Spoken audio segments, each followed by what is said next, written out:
जय हिंद। आज हम लोग द विक्टोरियन पीरियड को कहानी के माध्यम से समझेंगे। ये पहली बार होगा जो कहानी से आपको समझाया जा रहा है। आइए जल्दी से शुरू करते हैं। चलिए आपको एक ऐसी कहानी सुनाता हूँ जब इंग्लैंड बड़े बदलाव से गुजर रहा था। उस समय बदलाव को शब्दों में ढाल दिया गया। जैसे आज के समय में हम लोग कोई चीज़ देखते हैं, कोई घटना देखते हैं, या तो वीडियो बना लेते हैं या तो उसको लिख कर सोशल मीडिया पर डाल देते हैं। लेकिन उस समय ये चीज़ें नहीं थी, सोशल मीडिया तमाम चीज़ें नहीं थी, तो लोगों ने क्या किया, उसको लिखना चालू कर दिया। हाँ, अब 1837 की बात है। एक युवा रानी, रानी विक्टोरिया, इंग्लैंड की गद्दी पर बैठती है। उसके राज में देश बदलने लगता है। नए आविष्कार होते हैं, उद्योग बढ़ते हैं, रेलगाड़ियां दौड़ने लगती हैं। ये दौर कहलाता है विक्टोरियन युग। That mean the Victorian period. ठीक। अब यहाँ से क्या होगा, इनमें बहुत बड़े बड़े आपके साहित्यकार आएंगे। और इसको कलम का युग कहने लगेंगे हम लोग।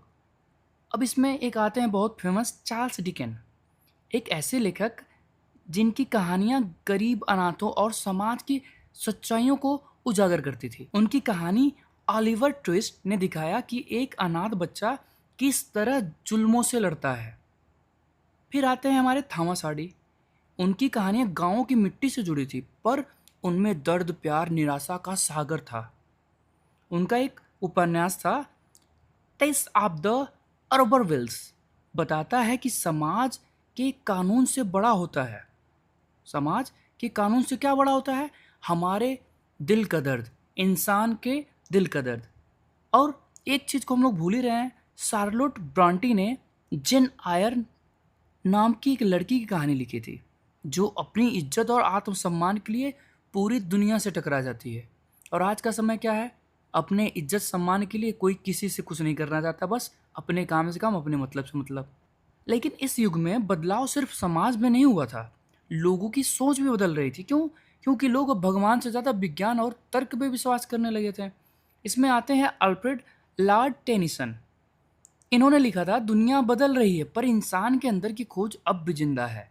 और मैथ्यू आर्नल्ड ने कहा था, इंसान अब अकेला महसूस करता है जैसे समुंदर के बीच में एक नाव महसूस करती है। तो ये थी विक्टोरियन युग की कहानी। ठीक है, इनमें जो लेखक हैं, जो चीज़ें हैं जो आएंगी, उसको मैंने स्लाइड में बनाया है ताकि आपको समझाने में और आसान लगे। हमारे क्लास में आपको खुद मेहनत करनी पड़ेगी। कुछ स्लाइड्स आपके रहेंगी जो बदलती रहेंगी। मैं नहीं चाहता कि आपका समय बर्बाद हो और ये वीडियो बहुत लंबा हो जाए। इसीलिए जो कुछ स्लाइड्स आपकी ये चल रही हैं, इनको आप खुद पढ़ेंगे और खुद महसूस करेंगे कि आसानी से समझा कैसे जाता है। आइए हम लोग पढ़ेंगे अब चार्ल्स डिकेन के बारे में। चार्ल्स डिकेन, इनका टाइम रहेगा 1812 से 1870 तक। One of the most famous writers of the Victorian period, Dickens wrote about the harsh conditions of the poor and the flaw of society. इनका कीवर्ड्स कौन कौन है?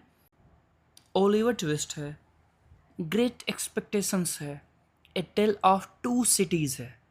ये आपके विक्टोरियन पीरियड के सबसे फेमस राइटर थे। आइए आगे बढ़ते हैं हम लोग अपने दूसरे राइटर की ओर। अगले हमारे रहेंगे जॉर्ज एलियट। इनका टाइम पीरियड रहेगा 1819 से 1880 तक। No for her novels about morality and social issue. इनका की वर्क्स जो है, मिडल मार्च है, सिलास मानर है। आगे बढ़ेंगे हम लोग अपने अगले राइटर की ओर।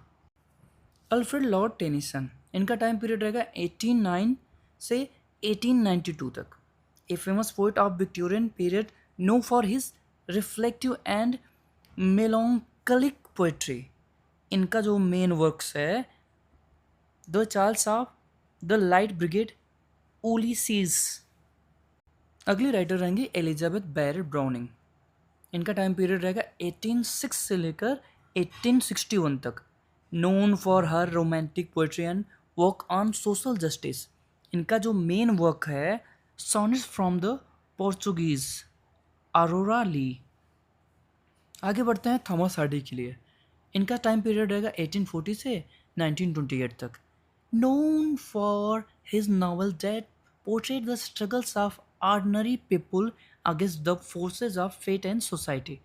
इनका बहुत ही प्रमुख रचना जो है, Tess of the d'Urbervilles, far from the madding crowd. बाकी आगे की स्लाइड में आपको खुद मेहनत करनी पड़ेगी। भाई पढ़ेंगे तभी तो आगे बढ़ेंगे। हमेशा चीज़ सुन के, पढ़ के और देख के ही समझ में आती है। इसी के साथ जय हिंद। मैं आशा करता हूँ वीडियो अच्छा लगा, लाइक